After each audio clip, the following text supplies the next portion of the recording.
Hey everybody, welcome once again to the Winning Digital Customers Show. I'm Howard Tiersky. Today we're going to be talking about the digital workplace. With COVID, our trend towards remote work has been accelerated. Even before that, of course, our ability to effectively work together digitally as part of typical kind of corporate work, shall we say, enterprise work, has been growing and growing over the last number of years. I remember back in the 90s, the whole discussion of we need the paperless office. You know, today that sounds so antiquated. We not only have we gotten rid of most of the paper, but now we're getting rid of the office, right? So we don't need the paperless office anymore. The whole idea of the paperless office is a little bit like that old AT&T commercial where they used to say, for those who remember 25 years ago, AT&T would run these futuristic commercials that said, will you ever send a fax from the beach? And then it was like, you will. And it's like, yeah, no, I won't. I'm going to send a text from the beach. I don't need to send a fax.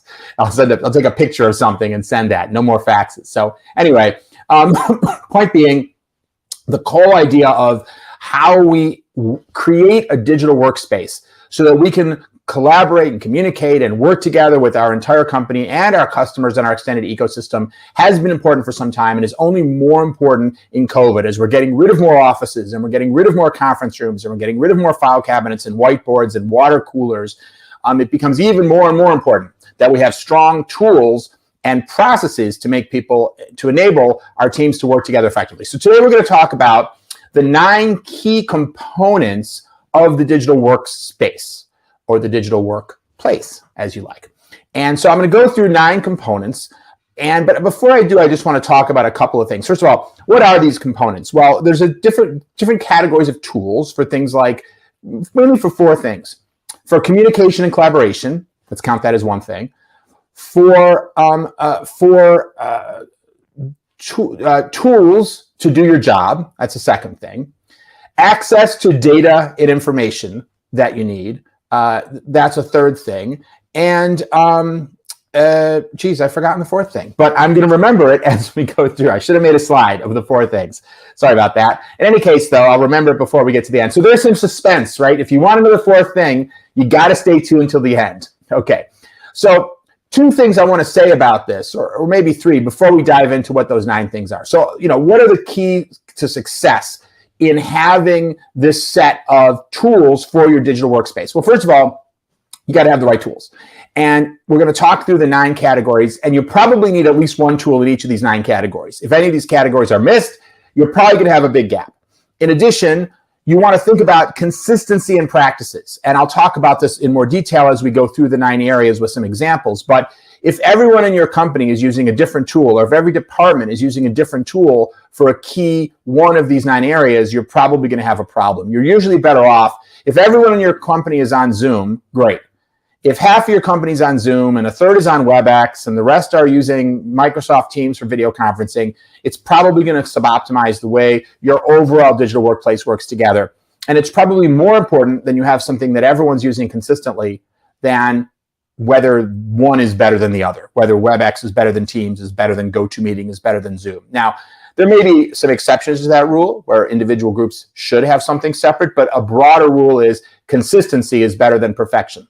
And practices. What that means is how you use the tools. It's not just about having each of these 9 categories that I'm going to go through, but let's just take something like video conferencing, what I call real-time communication. What are your tools for real-time communication? And of course, these days, historically, that's things like the phone, but increasingly that is things like the suite of tools that I just mentioned, Zoom and its competitors. And so, it's one thing to have the right tool. That's important, a platform everyone can use, and some standards and practices for how that's used. And coincidentally, I wrote a whole book about this called Impactful Online Meetings, which is all about how to have effective online interactions through conferencing platforms, whether that's just a staff meeting or whether that's a full-day workshop. You're bringing 50 people together to define the requirements for your new product. So if you want to check that out, you can find that on Amazon, Impactful Online Meetings. There's a whole bunch of practices in there. My purpose today is not to go through the practices, but just to say for each of these categories, it's not just what you use, but how you use it. And then the second thing is integration. So we have these 9 areas we're going to talk about, but how they work together is as important as having the right tools. And we're going to talk about some examples as we go through about how one can hand off to the other in a way so that even if you have all 9 of these things, they don't just feel like 9 separate and discrete things, but they work together. So probably best shown through some examples. So let's dive in. So the first example, which I already alluded to, the first of our 9 areas is real-time communication. You're going to want some kind of a platform or maybe a couple of platforms for different types of real-time communication. For example, you may have a video conferencing platform, and some companies also have some sort of VoIP platform for just voice communications. Although my opinion is increasingly those things are going to unify, and we're going to find that there's just one platform the companies are using within an enterprise, whether they're just trying to call their colleague and have a quick conversation or whether they want to get 20 people together on a video conference. But for the moment, I think many organizations still have some kind of traditional phone line, and they also are some kind of a method where someone can call someone on their cell phone or whatnot and have it automatically routed to where they are, and also some type of video conferencing platform. So that's probably an obvious one. And you know what? All of these may be obvious in a way. I'm a big believer in having a model whenever you're looking to solve a problem. So if you're trying to make sure that your company has an effective digital workplace, what I want to offer you today is, hey, look at these 9 categories. Go through them individually and ask yourself, do we have the right tool? Do we use it consistently? Meaning, do we have ideally one across everybody in the enterprise that needs to use it versus a diverse set? Do we have good practices and standards around how it's to be used so we're maximizing the use of it? And is it integrated with other tools and platforms that we have? And I'll talk again about some examples going forward. So let's move forward. There's your first one, video conferencing. So the next one is non-real-time. And actually, I should say the first one is real-time communication, and video conferencing is an example of that. Communicating while people are, doing it at the same time. The second is non-real-time communication. So historically, one of our most important non-real-time communications platforms has been email, right? I can send you an email. You can look at it when you're ready, hopefully soon, but not necessarily at the same moment that I'm sending the email. But of course, increasingly what we're finding is that in many companies, people have email overload, and platforms like Slack and competitors to Slack have become popular. And if you're not familiar with Slack, you probably are, but it is a tool which allows channels of communication. So an individual in a company can be subscribed to a whole bunch of channels, and a channel is basically just a chat stream. So if I'm working on 8 different projects with different people in the company, I may be subscribed to 8 different channels, one for each project that I'm working on. And then as people have questions or comments or updates, they can put those messages in the Slack channel rather than, for example, email them out to everybody. And that way everyone can see what's been sent. People can comment or update on it, and the comment and the dialogue can be seen by everybody, and it's preserved in one place. If you're like me, you have tens of thousands of emails that come in, and later finding an old email thread can be very challenging. Whereas in Slack, it keeps them organized. And in my company, for example, we've decided not to use Slack, and we actually use Skype in a very similar way. Skype has the same idea where you can have different discussions going on with different people in them. You can be members of different discussions. So you don't have to use Slack, but I think most companies that are doing a lot of digital workplace stuff today are using some kind of sort of threaded discussion, non-real-time communication platform. And this is an example where, if you remember, I mentioned integration earlier. Slack as a platform is great for integrating with many other things. So certainly if I have a Zoom call going on, I can post that in Slack. Someone can click right out of Slack into Zoom. But there's other forms of integration. If I have a scheduled tasks, for example, those can be integrated with Slack. And as I move through some of these other categories, the more we talk about, the easier it is to talk about this idea of how they work together. So that's the second category, is some kind of a non-real-time communications platform. The third is real-time collaboration, as distinct from real-time communication. So what do we mean by real-time collaboration? Well, we mean something like a shared whiteboard or some other kind of tool that lets you do more than just talk and be seen. For example, in my company, we mostly use Google Docs for this. And this is fantastic because people can get on a call together or a Zoom or whatever, but also bring up a spreadsheet or also bring up a Google Slides presentation or also bring up a document and take notes. 15 people can all be adding content into the same document at the same time. And you can do that during a call, but you can also do that in real time if you're not even on some sort of a Zoom conference call. For example, sometimes folks in my company will be working to prepare a presentation that we have to give. Maybe it's even one of these live casts, and there could be 3 or 4 people working on it. One person's researching statistics, one person's finding stock photos to put into the deck, another person, maybe proofreading it, making sure everything's spelled correctly. And they're all doing that at the same time in the same deck, if you will. Not like the old days where one person had the PowerPoint file.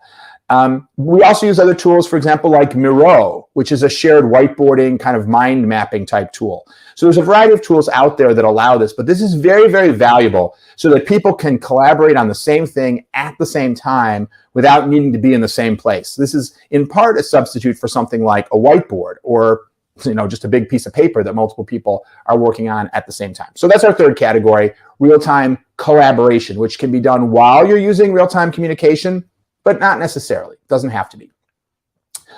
The fourth category is something for work management.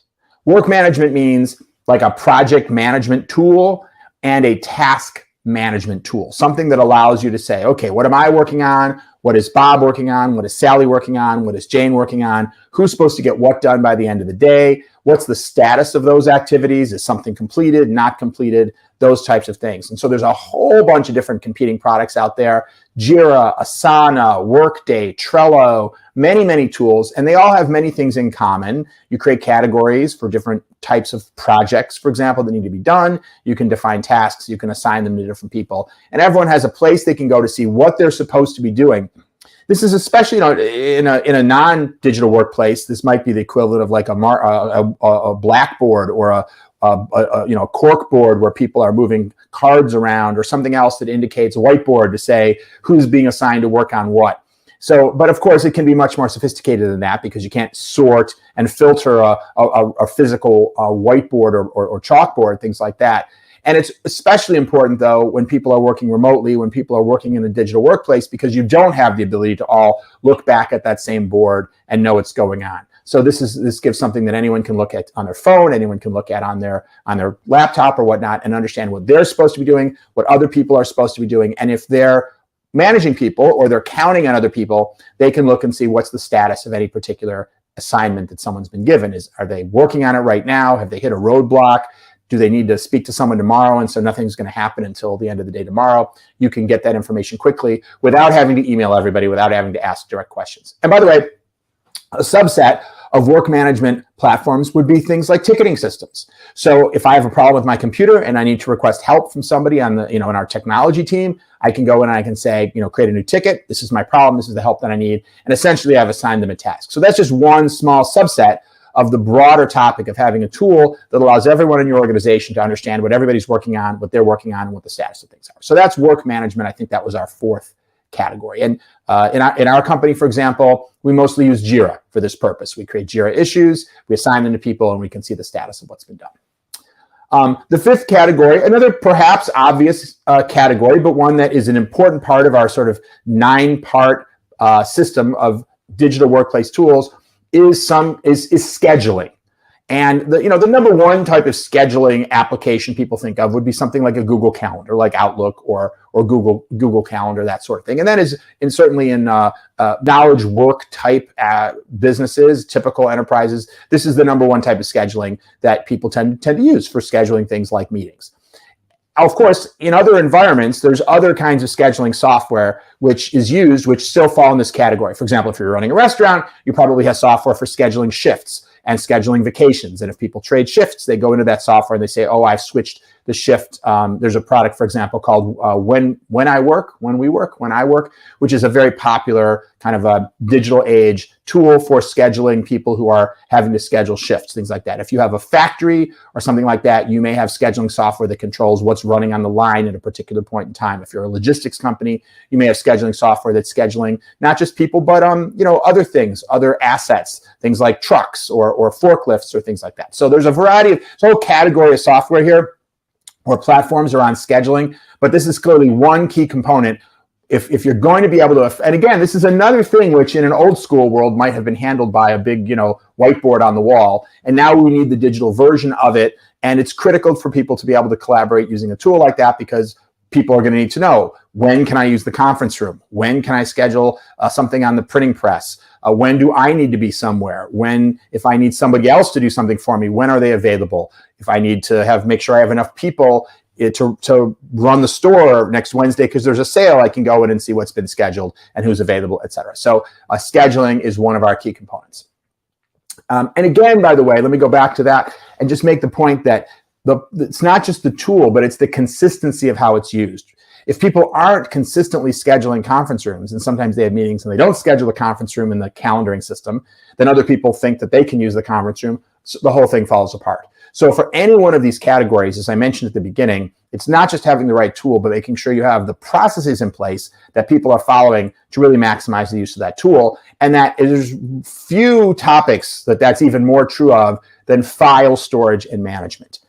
Despite the fact that we do so much in the cloud and we use things like Google Docs, there's still a lot of files that are part of doing business today, whether that's Excel files or Microsoft Word files or graphics files or sound files or video files, or, depending on your business, you may have a variety of X-ray, X-ray files if you're in the medical profession, and goes on and on, right?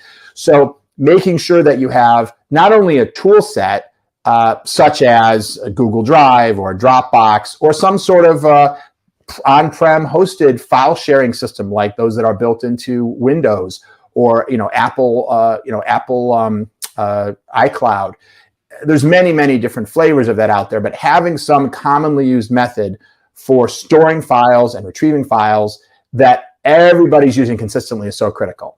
And it goes beyond just what tool you're using, but how you structure your directories within that, how you name them, how you name your files, how you handle versioning of files. If someone creates a new version of the old file, what do they do? Do they just overwrite it? Do they give it a new name? Do they add v3 at the end? Does the old ones go in a subdirectory? When it's one of those things that's not the most fun thing in the world to manage, at least not for me. But when you have that organized, it makes it so much easier for everybody to work together. And when it's a mess, people can spend hours looking for things. So, having, of course, a search tool that sits on top of these types of file storage mechanisms is also super helpful. So you can search within PDFs or search within PowerPoint files, so that if your structure fails you and you can't find the right thing through the hierarchy, you have another way to look for the possibly finding what you're looking for. But keeping things organized and having the right process is probably 10 times more important than the decision of whether you use Dropbox or Google Drive or something else. They all work very similarly. Of course, some have pros and cons, but the more important question is, how are we using it? Are we setting it up in a way that's consistent and makes it easy for everyone to use? Okay, the next one is customer records.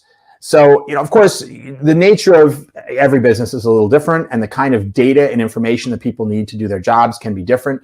But there's very few businesses in which having information about customers is not quite important. Customer records could be anything from who are our customers, what is their name and contact information, what have they ordered, when is it supposed to go out, what's been shipped, have they opened a ticket, we have to do something for them, has it been completed, etc. And of course, this is another example where we have integration, right? Because if a customer needs some work done, then you want to know in the customer record that there's an open request, but also you want something in the task management system, right? Whether you're using Jira or Asana or something else, this is, Howard has now been assigned to solve this problem for that customer. So there's a point of integration, by the way. If there's a file that I need for that, then potentially I want to make it easy so that file, maybe it's a photo of the customer's air conditioning unit that's not working, and my job is to fix the air conditioning unit, that file is also easily accessible to me. So now you can start to see, as we've gone through some more of these areas, how these different components start to come together. And it may be that there's a message that pops up in Slack about this that's automatically generated by the work management system. And then maybe I need to be scheduled for a time that I'm going to go to this person's house to repair their air conditioning unit, and that goes into the calendaring system. So you can start to see how one request from a customer to fix an air conditioning unit may actually wind up hitting 5 or 6 of these systems. And if it's well integrated, instead of somebody having to go into each of these different systems and sort of copy paste information and put the same thing in multiple places, when systems are well integrated, a request can come in, it can automatically be connected to the customer record, automatically connected to the file, automatically create an appointment in the scheduling system. This is really the best practice. This is the future. And as you continue to mature your digital workspace capabilities for your company, you want to be looking at, do I have the right tools in these 9 areas? Do I have the right processes? And then how do they work together? And is there more that I can do to make things work together in a better way, which will make the whole thing work in an even better way? Okay, we're nearing the end of our 9 areas, actually. The next is HR tools. And I'm not going to say a ton about this, except to say that clearly for any employee, they need to be able to access things that pertain to their pay, to their benefits, to their vacation time, to their performance plans, all these types of things. And so this is just another category of important information and tools that any employee is going to need. And of course, you want to enable that digitally rather than forcing someone to go find and walk into the HR department's office or call HR. A digital workspace is not requiring people to have that kind of person-to-person communication for rudimentary requests, for basic information requests. Of course, there are times naturally in HR and in many other areas where you want to speak to someone, you want to connect with someone, and that may be very well when you're using your video conferencing platform, for example, or you have a Slack channel for people in HR to answer questions, things like that. But before you even use those, most organizations are going to want to have a consolidated place, a portal, if you will, for HR tools for all employees. Connected to that, but much larger than just HR, is some kind of a tool, a library. In other words, a tool that allows you to keep repositories of information. That's a little different from file management. Of course, some of your files may contain information as well, but this is a place where you keep things like your standard operating procedures, your policies. That can be everything from HR policies to, here's what's supposed to happen every night at the factory when we shut down. Here's how we shut down the equipment. Or, here's our process when we initiate a new client project. Here are the steps that we go through. Here's how we bring a new client on board, or whatever it may be. And in fact, again, when we talk about integration, it may be that you have content in your library that explains the processes that are meant to be used for many of these other components of the digital workplace as well. Many companies use some sort of a wiki tool, like Confluence from Atlassian, for example, for this. Another commonly used tool is SharePoint, a place that people can post key documents that pertain to how the business is operating, how things are done, or other kinds of data or information that people need to access in order to do their jobs. Not necessarily the HR side of it, although it could include that, but also just the day-to-day, what do I need to do to do whatever my job is. So those are the 9 areas. And as you can see, they kind of fall into some of these key different categories. There are tools, there are collaboration and communication components, there are tools that relate to sort of accessing data, et cetera. And they overlap, right? Many of these tools sit in multiple of those areas. They're not just, well, we have just the communications tools and we have the data access tools. You can see how some of these different tools do different things. So I would suggest within any organization, you want to ask yourself, you probably have something in each of these 9 categories. I think probably not too many organizations have, well, we only have 4 of these. You probably have, in fact, you may have multiple in some categories, but you might have a gap. You might have an area where you don't have something, or you don't have something being consistently used. So I think, again, the first step is to make sure you have the right tools. The second step is to make sure that you have the right processes. You're using those tools in the optimal way. And that can include training people on those tools and how those tools are meant to be used within your organization.